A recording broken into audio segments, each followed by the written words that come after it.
Everyone, +1 അക്കൗണ്ടൻസിയിലെ ഏറ്റവും highest മാർക്കിന് ചോദിക്കുന്ന ഏരിയയാണ് ഡബിൾ കോളം ക്യാഷ് ബുക്ക്. പല കുട്ടികളും ഇത് കോംപ്ലിക്കേറ്റഡ് ആണെന്ന് പറയാറുണ്ട്. എന്നാൽ നമുക്കിത് സിമ്പിൾ ആയിട്ട് എങ്ങനെയാ ചെയ്യാന്നുള്ളത് നോക്കാം.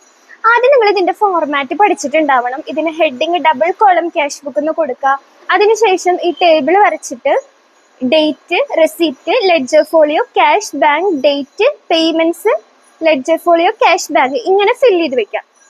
ഓക്കെ, ഇതിൽ നമുക്ക് ചെയ്യാനുള്ളത് ഈ ഒരു സൈഡ് എന്ന് പറയുന്നത് നമുക്ക് ക്യാഷ് ഇങ്ങോട്ട് റിസീവ് ആവുന്ന ട്രാൻസാക്ഷൻസ് ആണ് ഇവിടെ റെക്കോർഡ് ചെയ്യേണ്ടത്.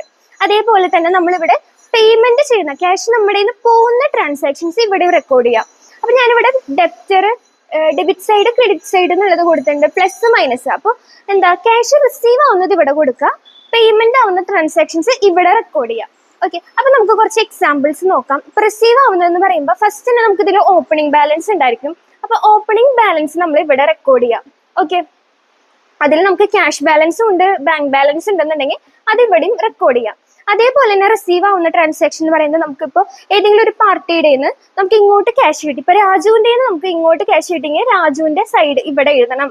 ഓക്കെ, അതേപോലെ തന്നെ നമ്മൾ സെയിൽസ് നടത്തുമ്പോൾ നമുക്ക് ഇങ്ങോട്ട് ക്യാഷ് കിട്ടിയെന്നുണ്ടെങ്കിൽ സെയിൽസ്.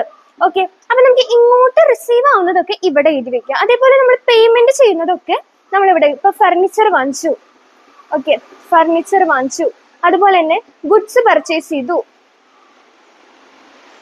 വാട്ടർ ചാർജ് കൊടുത്തു. ഇതുപോലെയുള്ള എക്സ്പെൻസ് ഒക്കെ നമ്മൾ ഇവിടെ, പേയ്മെന്റ്സ് ഒക്കെ നമ്മുടെ ക്യാഷ് പോകുന്ന ട്രാൻസാക്ഷൻസ് ഒക്കെ നമ്മൾ ഇവിടെയും റെക്കോർഡ് ചെയ്യണം. ഇനി ക്യാഷ് ബാങ്ക് എന്ന് പറഞ്ഞിട്ട് 2 കോളംസ് നിങ്ങൾക്ക് കാണാം. നിങ്ങൾ ഈ പേയ്മെന്റ് നടത്തിയത് അല്ലെങ്കിൽ റിസീവ് ആയതൊക്കെ ക്യാഷ് ആയിട്ടാണ്. ഇപ്പൊ ക്യാഷ് ആയിട്ട് നമുക്ക് എമൗണ്ട് കിട്ടി, അല്ലെങ്കിൽ ക്യാഷ് ആയിട്ടാണ് നമ്മൾ പേയ്മെന്റ് കൊടുത്തതെന്നുണ്ടെങ്കിൽ അത് ക്യാഷിന്റെ സൈഡിലും, അല്ലെങ്കിൽ പെയ്ഡ് ബൈ ചെക്ക്, അല്ലെങ്കിൽ ബൈ ചെക്ക് ആയിട്ടാണ് നമുക്ക് റിസീവ് ആയതെന്നുണ്ടെങ്കിൽ അതൊക്കെ നമ്മൾ ബാങ്കിന്റെ കോളത്തിലാണ്. അപ്പൊ നമുക്ക് കൺഫ്യൂഷൻ ഉണ്ടാവും, ഇത് ബാങ്ക് ആണോ ക്യാഷ് ആണോ എന്ന് കൺഫ്യൂഷൻ ഉണ്ടാവേണ്ട ആവശ്യമില്ല. കാരണം നമുക്ക് ബാങ്ക് ആണെങ്കിൽ സ്പെഷ്യലി അത് മെൻഷൻ ചെയ്തിട്ടുണ്ടായിരിക്കും ക്വസ്റ്റ്യനിൽ. അപ്പൊ ഇങ്ങനെയാണ് നമുക്ക് ചെയ്യാം. റെസിപ്റ്റ് ഒക്കെ ഡെബിറ്റ് സൈഡിലും പേയ്മെന്റ്സ് ഒക്കെ ക്രെഡിറ്റ് സൈഡിലുമാണ് ചെയ്യുന്നത്.